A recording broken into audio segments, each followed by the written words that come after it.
ছেড়ে দিবে?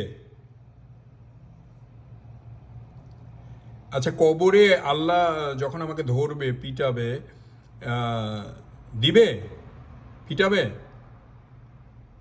হ্যাঁ, এটা তো অবশ্যই পিটাবে। কেন? হবে না? কেন? তুমি রেকর্ড করতেছো? আমাকে ছেড়ে দিবে? তোমাকে আল্লাহ মাফ করে দিবে, কারণ তোমার লাইফে তুমি কখনো কোনো অন্যায় করো না। ঠিক আছে? এই জন্য আল্লাহ ছেড়ে দিবে?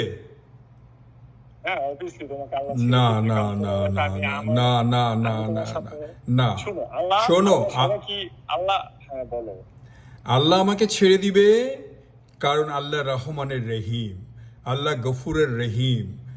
আর আমার মন, অন্তর, দেহ, চেহারা সব আল্লাহর সৃষ্টি। আমি যা পাপ করছি সেটা আমার নিজের। তখন আল্লাহ বলবে যে আমি যদি ওকে না মাফ করি তাহলে আমি কিসের রহমানের রহিম?